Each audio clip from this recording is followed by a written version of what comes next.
Hi everyone, welcome to our today meeting. Today our speaker will be Felipe, and Felipe is a technician at Chagaska, and he's part of the new organization committee of his spectroscopy group. So he currently works on the use of spectroscopy combined with chemometrics to develop analytical methodologies to analyze several agriculture matrices. And the title of his presentation is Vibrational Spectroscopy in tandem with chemometrics machine learning can be used for soil analysis. So Felipe, you can start with your presentation. Yeah. Okay, so thank you, Maria. So I am Felipe Bachion. I work here in Chagaski in Johnstown Castle using soil spectroscopy to analyze several matrices, including soil. So on this talk, I will speak about how we can use the vibrational spectroscopy combined with chemometrics and machine learning only for soil analysis, okay? Sorry. Okay. So the first question is, when should you use a spectroscopy for soil analysis? So wait, Felipe, I'm sorry, okay. You didn't start sharing your screen, so sorry for that. Okay, yeah.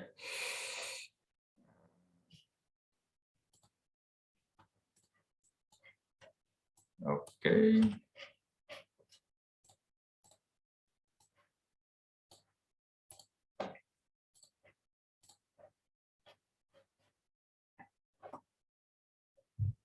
Can you see my screen now? Yeah, I can see it. If you just start also in the presentation mode, yeah. Yeah, okay, perfect. Great, thanks. So the first question is, when should we use spectroscopy for soil analysis? So the classical analytical methods for soil analysis were created in 1950s and 1980s. So basically, the idea of those analytical methods are remove the interference and then evaluate the linear range and check the correlation between the concentration and the instrument response.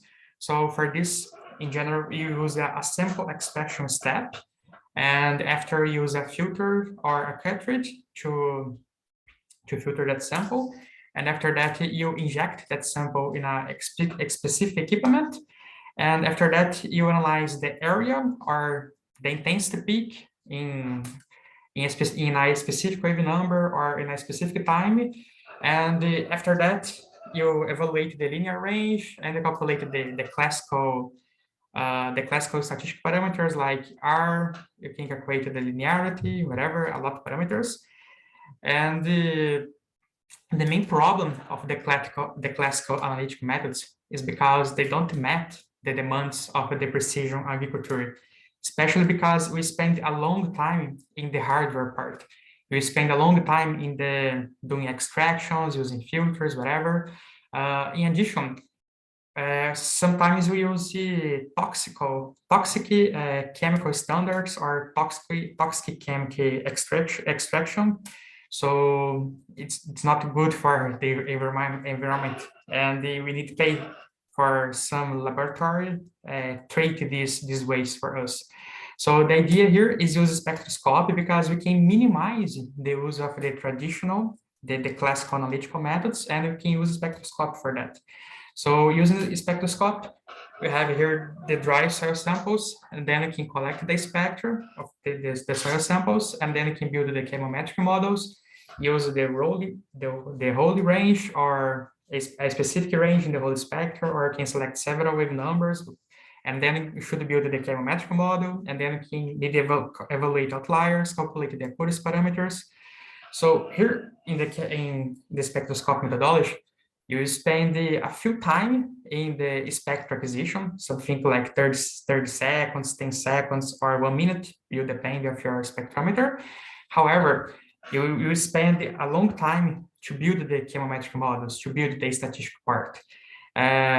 However, after you finish the methodology, after you finish the chemometric model, predict a new sample, it's very fast. So you collect the spectrum in 30 seconds, 1 minute, and then in 5 seconds, you can predict several soil parameters. So in near infrared and in mid infrared and in the near infrared, in both techniques, we can analyze several elements in the same time. because we have absorptions, we have vibrational transitions of several compounds. So for example, we have absorptions related to the carbon, double carbon, carbon, triple carbon, carbon, double oxygen, carbon, double nitrogen, whatever. So we have the absorptions related to the silic. So we can determine organic and mineral compounds of the soil simultaneously. So when you work with the mid-infrared spectroscopy, we are working with the fundamental bands, starting from 600 or 650 until 4,000 centimeters, -1.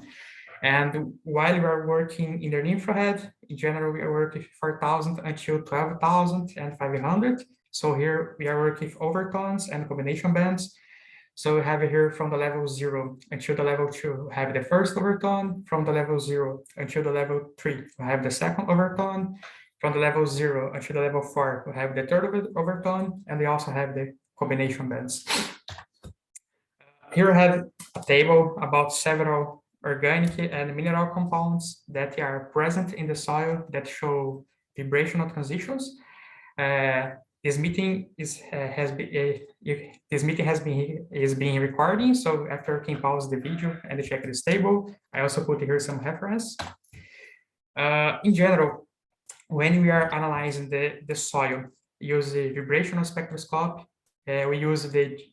We collect the spectra in the diffuse reflectance mode.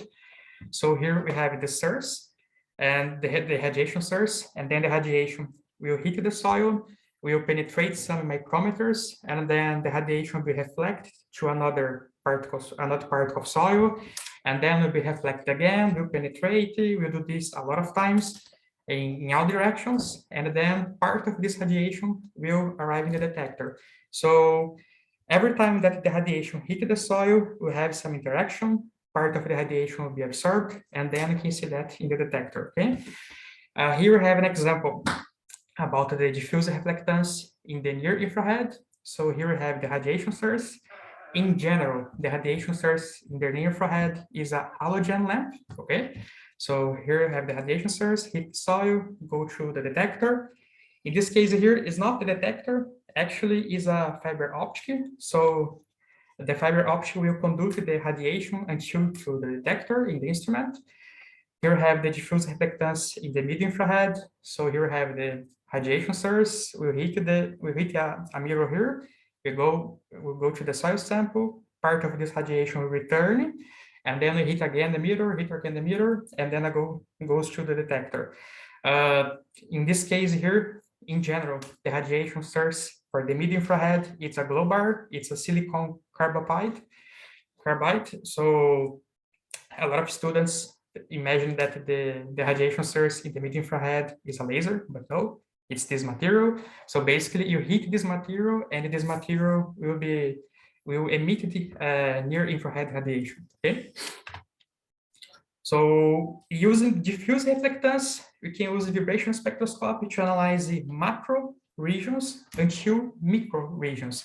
So when you speak about macro regions, we are speaking about the remote sensing or hyperspectral image.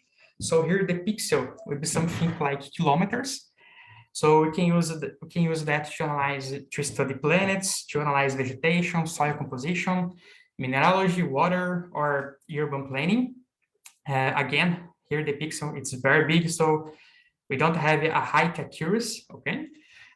We can also use it in the hyperspectral image, so we have the hyperspectral cameras. So now the pixel, it's lower, okay? And we can also use it for book analysis. Now our pixel will be something like the top of our fingers. And you can also go for the microscope. You can put the near infrared or mid infrared in a microscope. And here we can analyze a pixel something like 25 or 50 micrometers, will depend of your instrument.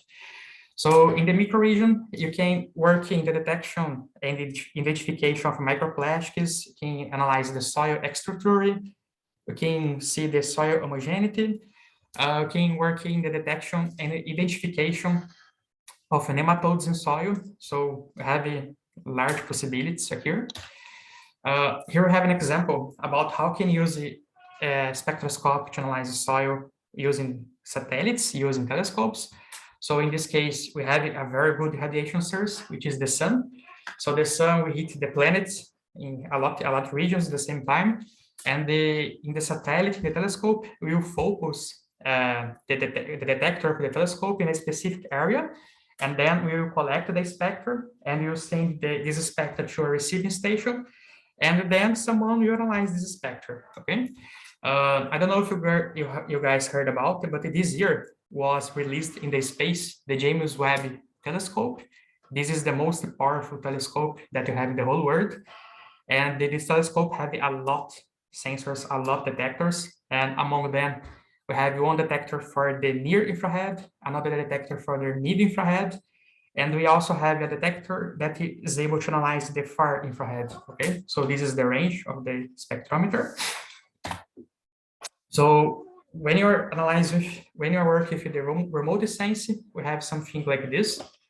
So we have here a big pixel, and you collect the spectra from this big pixel, and you know by the spectral behavior, this is the atmosphere. You collect another pixel, you know that this spectra is from soil, and from soil can estimate the mineral composition or the organic composition.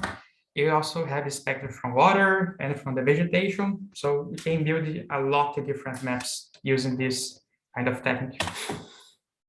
Now, when you work with the book analysis, we have a consensus in the literature that several scientists now are proposing the use of the near infrared or mid infrared combined with chemometrics as a rapid and low cost analytical methodology to quantify or semi-quantify several soil attributes from a single spectrum. Now, the FAO, the Food and Agriculture Organization of the United Nations, create a group called the Global Soil Spectroscopy Assessment.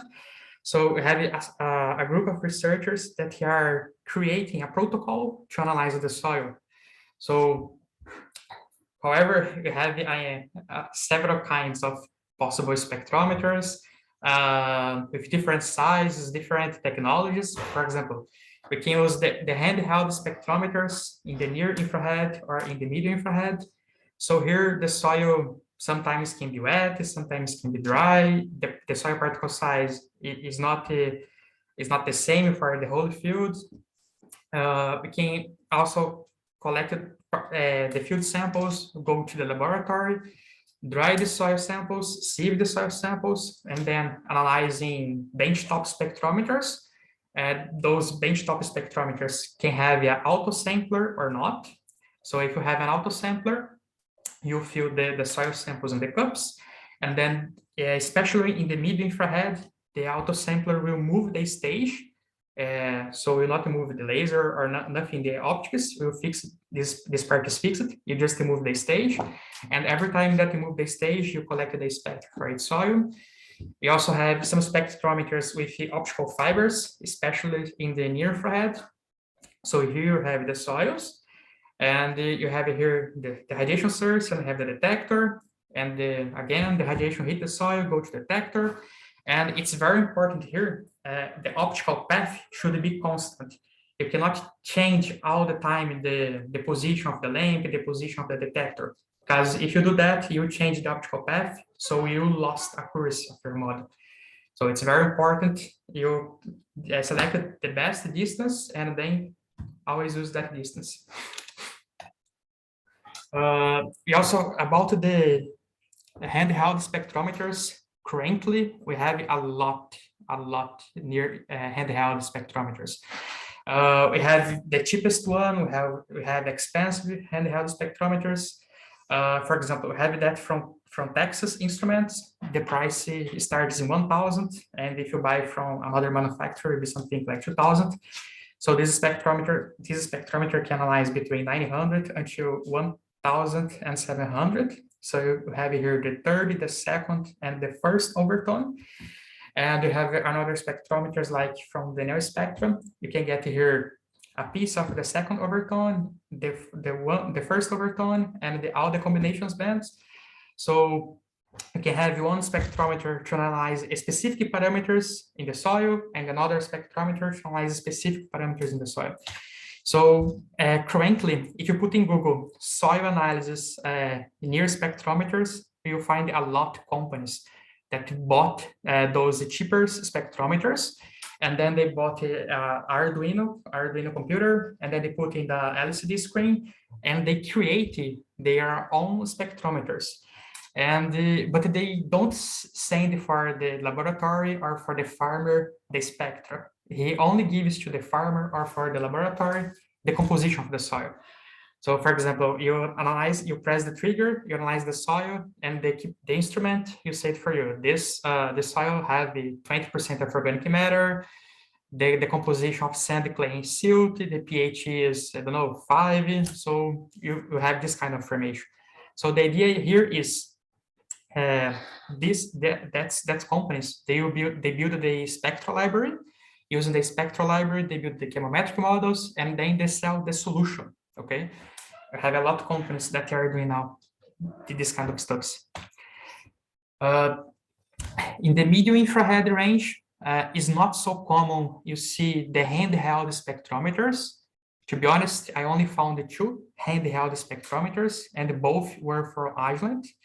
However, you have a lot portable medium infrared spectrometers, so here will be different. If you have a portable spectrometer, maybe you can put that in a van or in the car, and then you go to the farm and you collect the soil sample, go to the van, go to the car, and you collect the spectra there. And this spectrometer is connected to the computer, and then it give for you the content of organic matter, pH, sand, clay, and silt, whatever, other parameters that you can calibrate.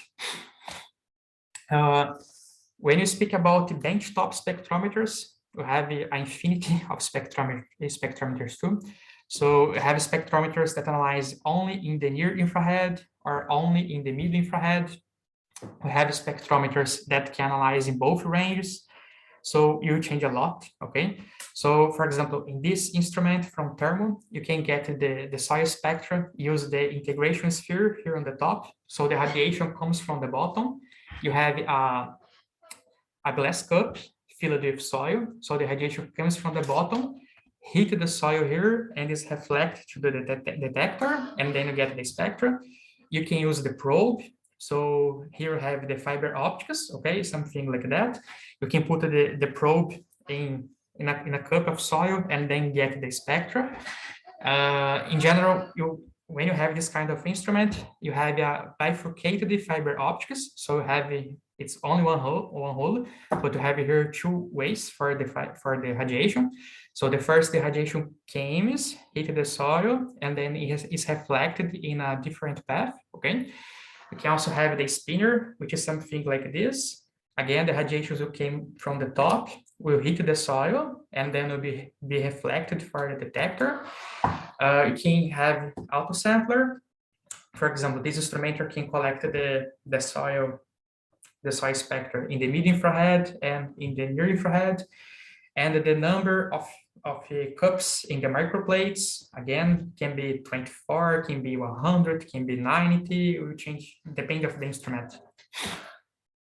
We also have custom spectrometers. So for example, this spectrometer here was created in Brazil. It's called the Spec Soil Scan.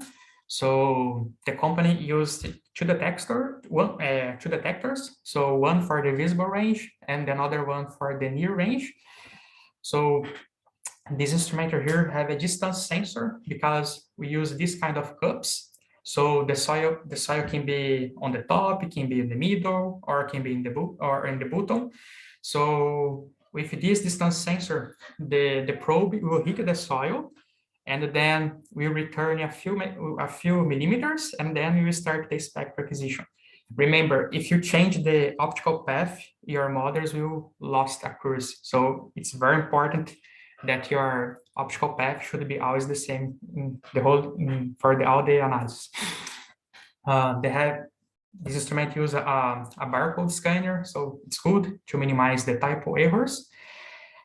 This auto sampler can analyze further samples, and it's again it's an analytical solution. It's not a spectrometer to give you the spectrum. This spectrometer will give you further results. So this company built a large spectral library, creating all the chemometric models for several soil parameters, and then will deliver for the laboratory or for the farm the composition of the soil. So the soil have 20% of the organic matter, the pH is 6, the sand, clay, and silt is that composition, will be something like that. And they also use a control chart because when you have a large variability of soils, a large variability, so it's almost impossible you put all this variability in your chemometric model. So for a lot of samples, your model will not be able to predict that soil. So for that samples, using this control chart, you know that you need to use the reference methodology, not the spectroscopy methodology. So here we have the prototype of this instrument. So here the analyst is putting the soil samples in the autosampler, reading the barcode. It's always better read the barcode or the QR code to avoid type errors. So here we have the fiber optic, okay, and we have here the robotic arm, and here behind we have the spectrometer, cannot see, okay. So basically we have here the light, we hit the soil, will be reflected by the fiber optics, and they go to the spectrometer, and it's fully automated. This machine collects 128 scans, and then the machine uses the mean of these spectra as the final result.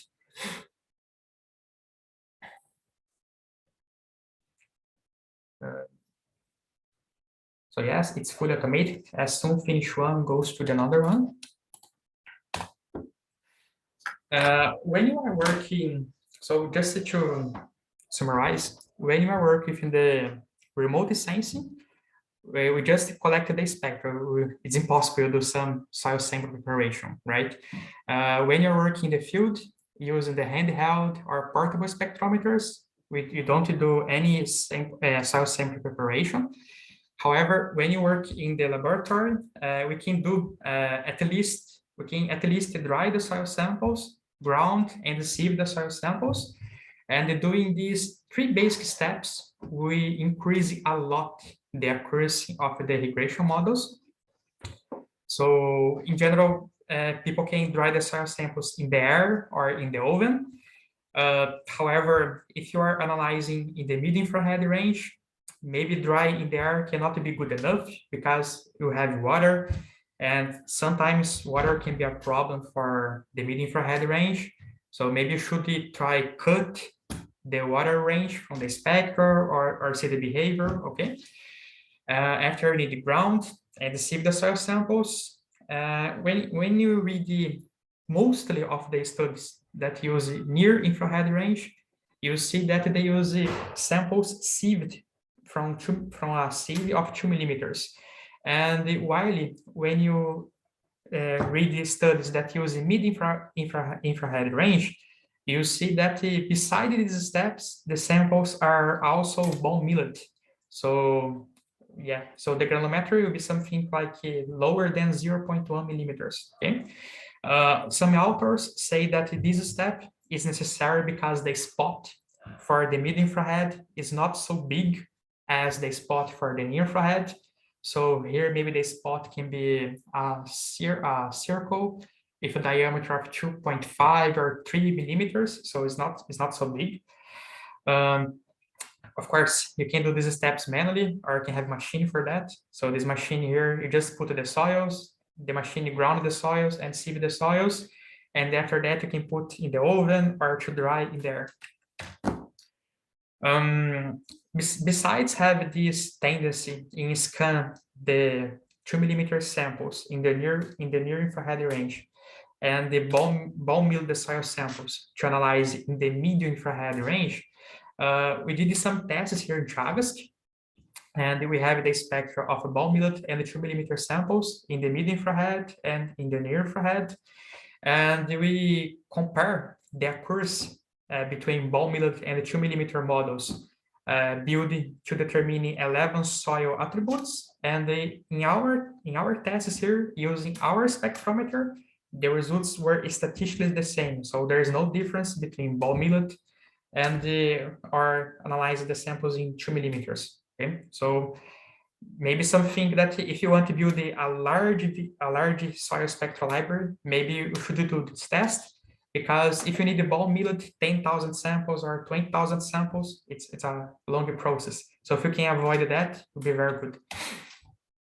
Now we are doing some tests for the handheld spectrometers. So here we have the spectrum for 2 millimeters, this 2 millimeter soil samples scanned using the handheld spectrometer. And as you can see here, we have a lot of noise for this spectrum, okay? Maybe if you smooth this spectrum using the Savitzky algorithm, maybe that can be enough. So now we will compare the accuracy between ball milled and the 2 millimeter soil samples scanned using this instrument. So we are doing some tests. And to analyze this data, in general, I don't say never, but 99% of the case, you'll not use only one wave number or only one wavelength. In general, you work with the whole spectrum, because remember that from that table, the same information from, for example, carbon bond. This vibration, this absorption will be present in several ranges of the spectrum, not in only one. So if you use the multivariate regression models, we can improve. And in addition, we can, using the whole spectrum, we can have so much more information about another composition of the soil, not only about one parameter. So to extract that information, we can work with pattern recognition, we can work with unsupervised and supervised methods. So using unsupervised, it's not necessary you give information about the soil class, for example, soil texture, or if the sample is peat soil or mineral soil or another thing. So we only use information from the spectrum to see the tendencies, to see the possible groupings. We can also use the supervised models. So here we have the spectrum and we have the class of the soil sample. That can be a soil texture class, can be if the soil sample is peaty or mineral soil, can be several things, okay? And from the algorithms that use here, we can highlight the PLSDA, the sport vector machine, the neural networks, Handheld forest, I have a lot. On this talk, I will focus in regression, okay? So to build the regression models, again, you need information from the spectrum and from the reference parameters. So to build your calibration, you need to do the analysis using the classical analytical methodology, and then use the spectrum information and the Y information, the reference information. You build the calibration model, you validate the model, and after, in the predictions, it's not necessary you do the classical analytical methodology. Okay, so among the algorithms that you can use for that, we can highlight the PLS, which is the most common. So the Spark vector machine, Handheld forest, Cubist, memory-based in learning, some neural networks. We have a lot of algorithms, and in general, we observe that when you have a large spectral libraries, something like 4,000, 10,000 samples, 20,000 samples, the PLS doesn't work so well because we have a large variability of the soil.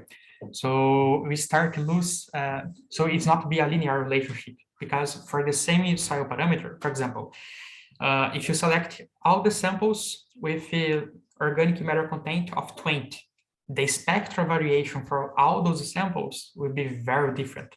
So you lose linearity between the relationship between the spectra and the parameter concentration and the soil attribute.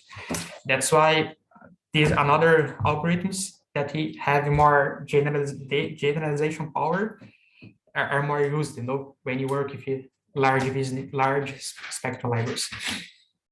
So we have a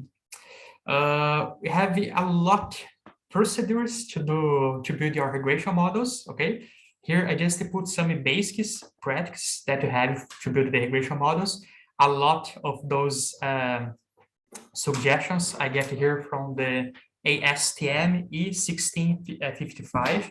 So it's called the standard practices for the infrared multivariate quantitative analysis. So the first step that we need to do is build a multivariate control chart to check the instrument repeatability. So for this, we use a chemical standard, like a polymer or a chemical compound. So the idea here is compare if the spectra collected along the time, along the year, along the months, whatever, are the same from this, spectra is the same from the spectra that they collect in the beginning, okay? So that's why we need a chemical standard. And to check this, we can use the control charts.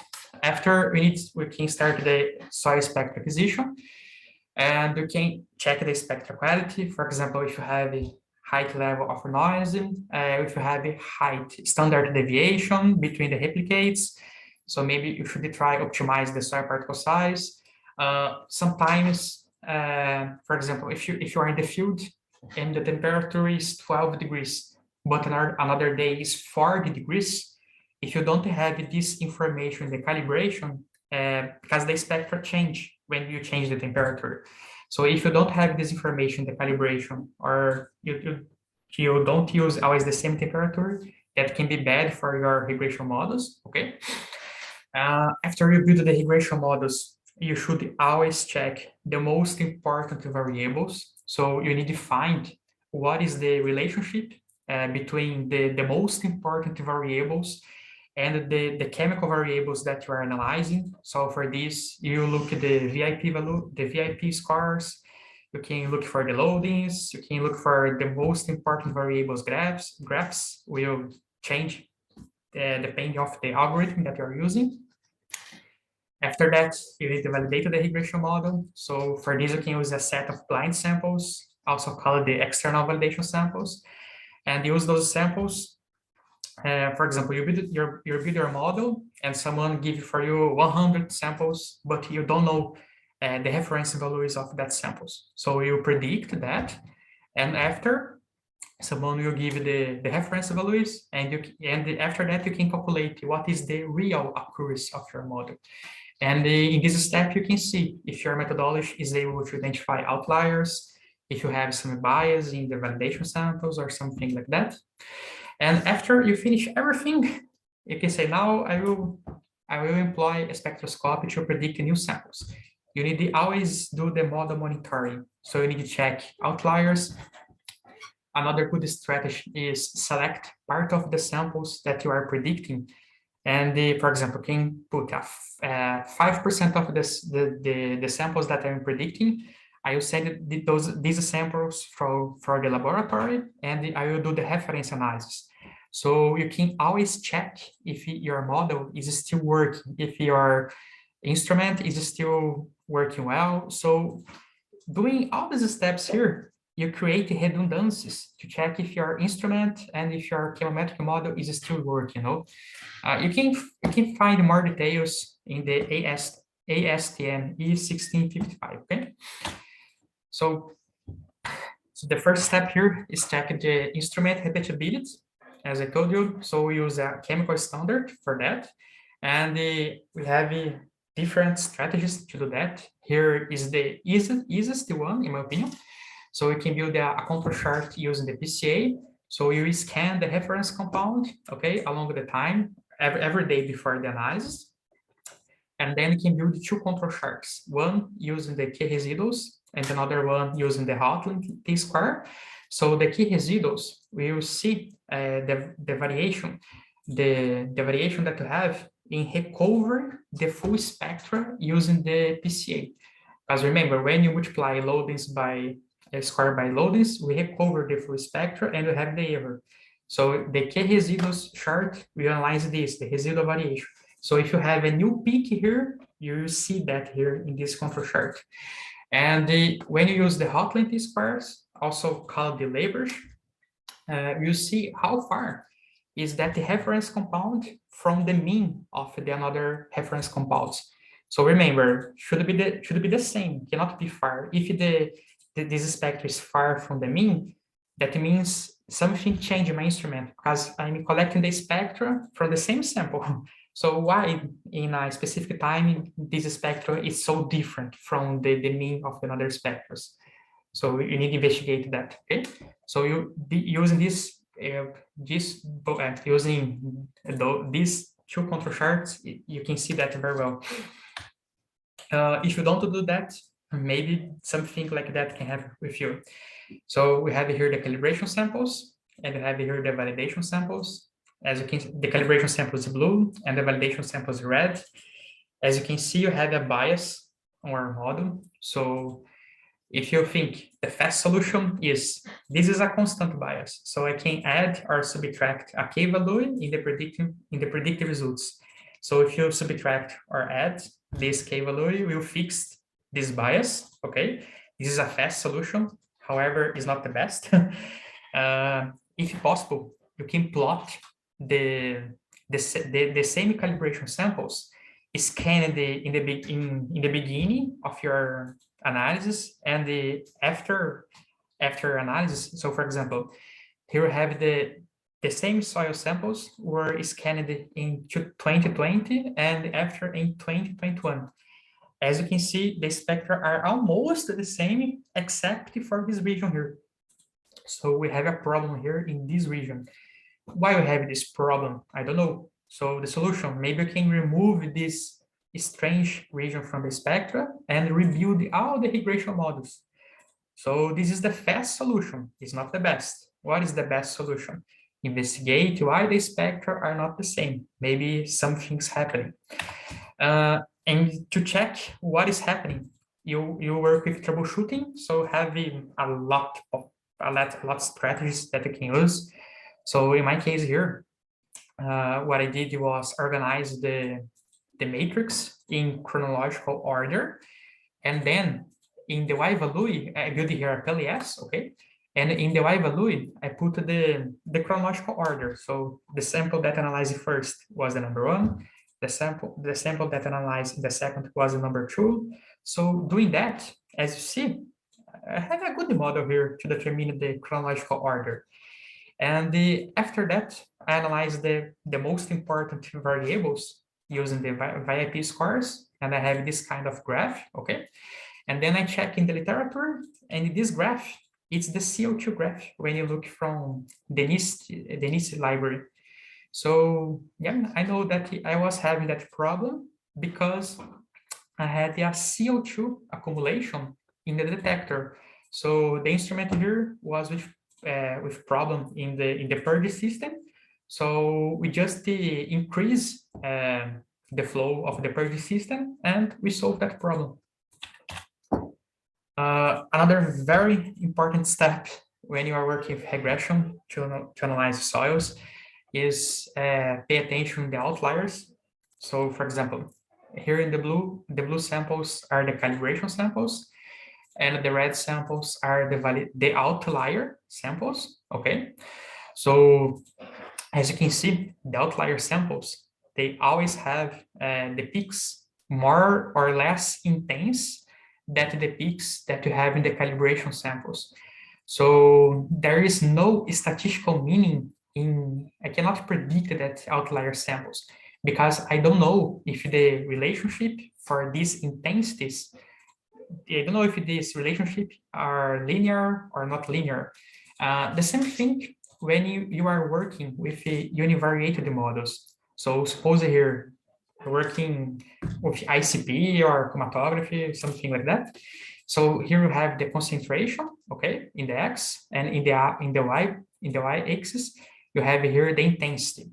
So you build your calibration curve between 1 and 10, the concentration. And the intensity is between 0.1 until 0.5.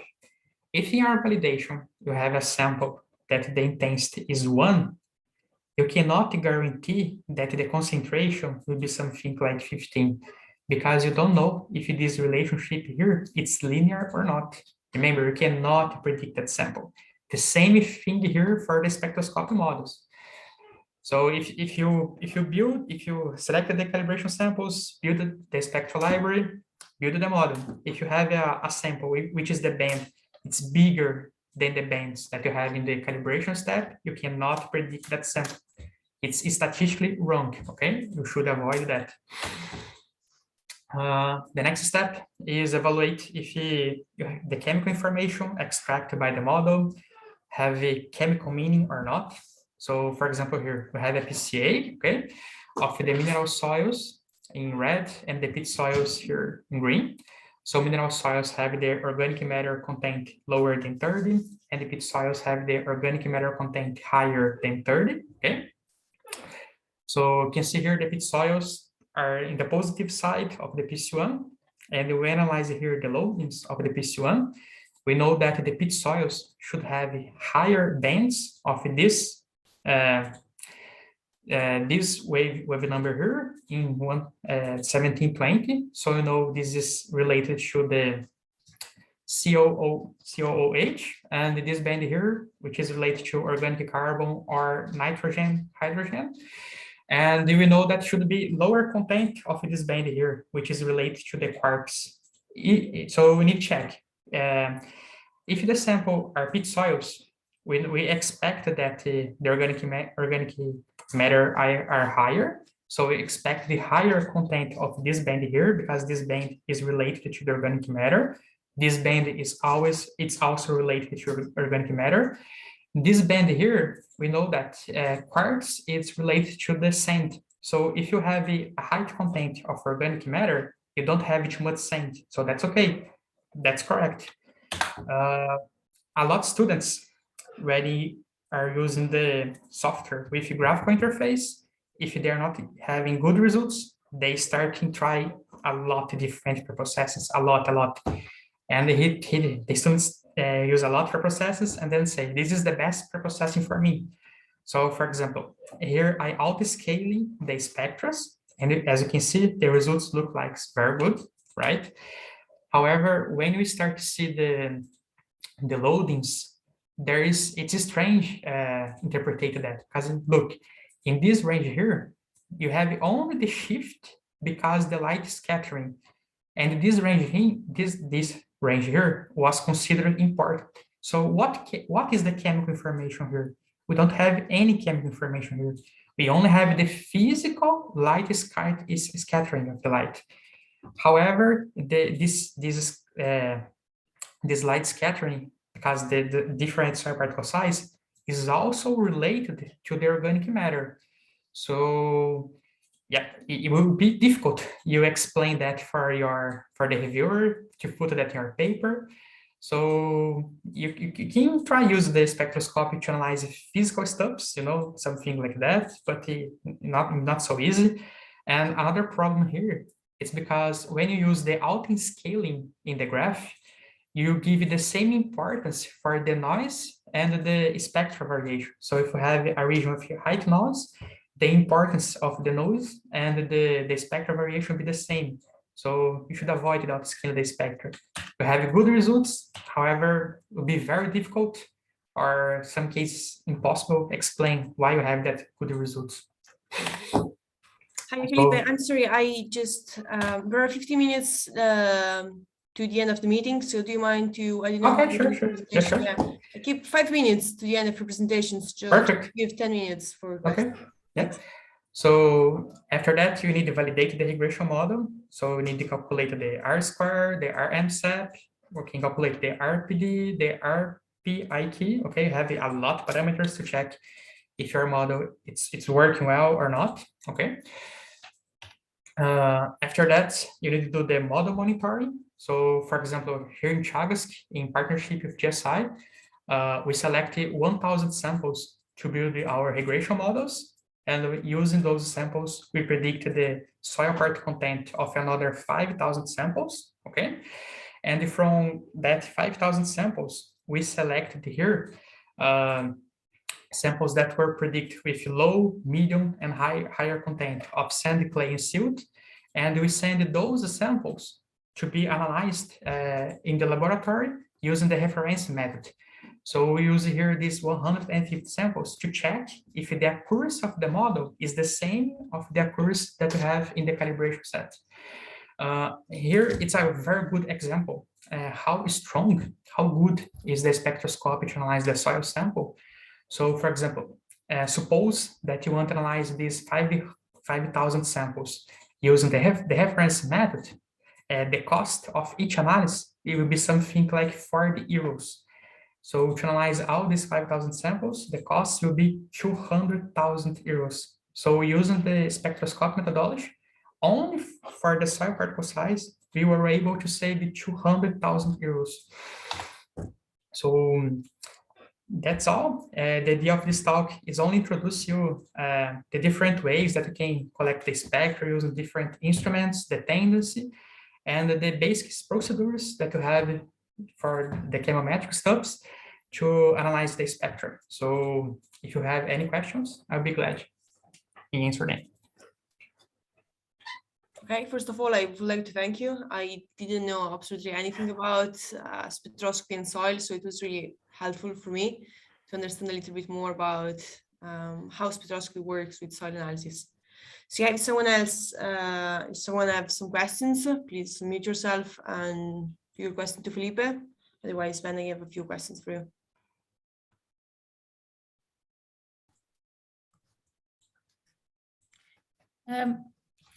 Hi, Felipe. Can you hear me? I was wondering, have you looked at any of the portable, have you used any of them? The little portable. Yeah, you said about the mid-infrared or about the near-infrared? Near-infrared. Mid-infrared or near? Near, preferably near. Yeah, okay, yeah, okay, yeah. I used a lot in Brazil. I used this both here, wait a minute. I used one from the Texas spectrometer and another one from NIR Spectrometers. Wait a minute, right there. Yeah. Yeah. So I used this instrument here from the Texas. It's a very good instrument. Okay. And I use this instrument here from NIR Spectrometers. I use both. And we did some tests, but we use it not in the field. We use in the laboratory. And for the same spectral range, we compare the accuracy between, for the same spectral range, the accuracy between the benchtop and the handheld spectrometers, and the accuracy were the same for this Texas and for this NIR Spectrometer. Okay. And sorry, I'm just taking down those models. Don't worry, yeah. So what were you looking, NeoSpectra, what were you looking at in the lab? What parameters?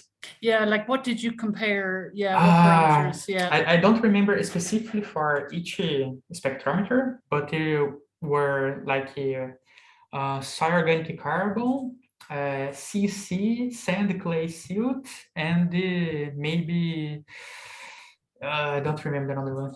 Yeah, but at least those 5. Okay, and they correlated well enough. Yeah, if you compare this in the same range with the benchtop, the accuracy was the same. Okay. Okay, thanks.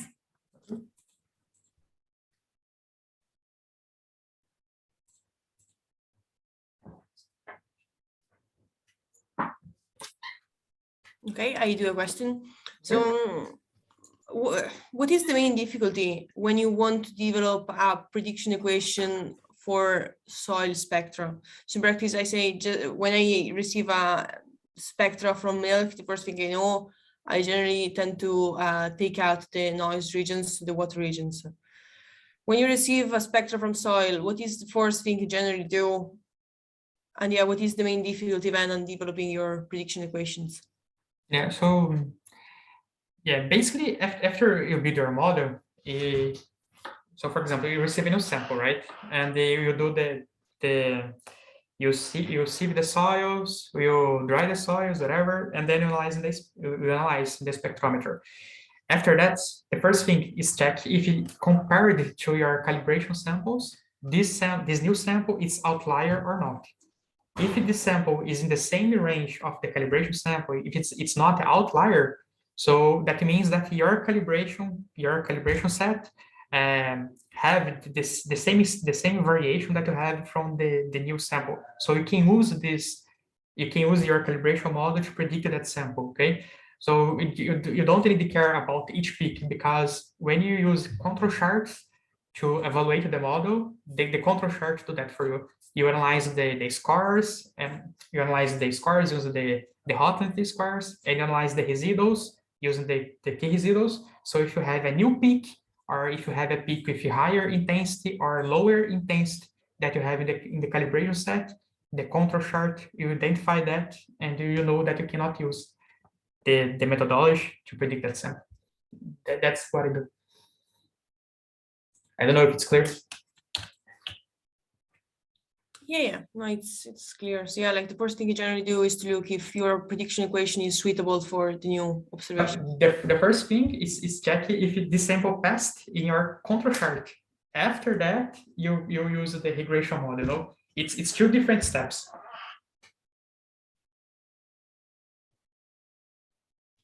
Okay, and then I had another curiosity. So you talked a little bit about large libraries and that had variability within the library.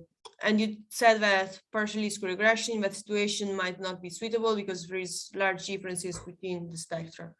So I looked in the last period, something called local. Local, yes, okay.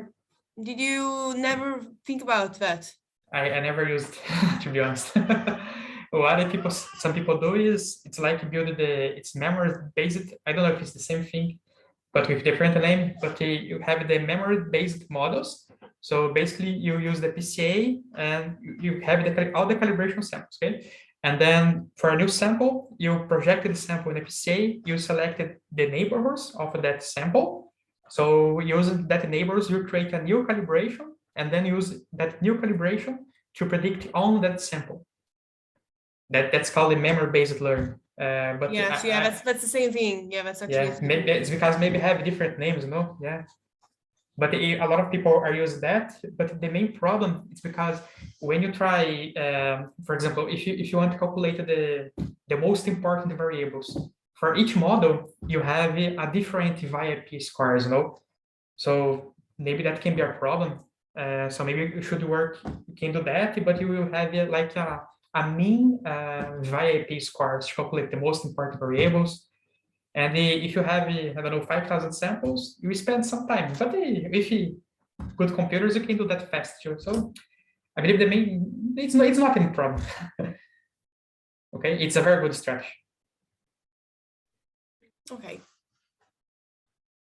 Yeah, so yeah, my only question again is, it is generally used, does it work well? So for the soil? No, yes, we have a lot of papers that works. A lot of people use that. But they say the main problem is because you spend more time to predict the samples. Yeah, it tends to be a little bit slower when you have to predict something. Yeah. But I believe in your routine lab, it doesn't matter because your instrument will read, I don't know, maybe 20 samples per minute. So your computer can easily build 20 models to predict 20 samples, in 20 minutes. It's not a problem. Yeah. So yeah, are there other questions for Felipe?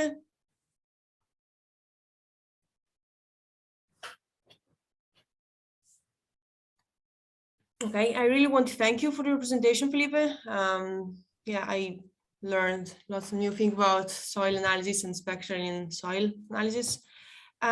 Just before finishing, I would like to introduce you that we programmed a new workshop. Like last year in April, we had a 1 day and a half workshop where we had the first day like a masterclass with invited speakers. And the second day we had a competition, data competition. And with Felipe and with Alessandro, both the Alessandro present here in the call, Agnieszka, and other people as well, part of the organization committee, we are organizing a new workshop. So it will be in April. I will send an mail after this meeting. And again, like it will be hybrid this time. So we will meet both the days in Ashtown, in Dublin, in Czechoslovakia. And yeah, but it's available also, you can join us online. I will send more information after this meeting. If any one of you is not part of the mailing list I have for these for these monthly meetings, please email me. I'm going to write my email on the chat. Yeah, so if you have any questions just about Felipe presentation, email Felipe. Otherwise, if you have other questions about the workshop or the infrared meetings, email me. Thanks again, Felipe. Thank you very much, guys. And I hope all of you, I wish all of you a nice week. Bye-bye. Thanks. Bye-bye, guys.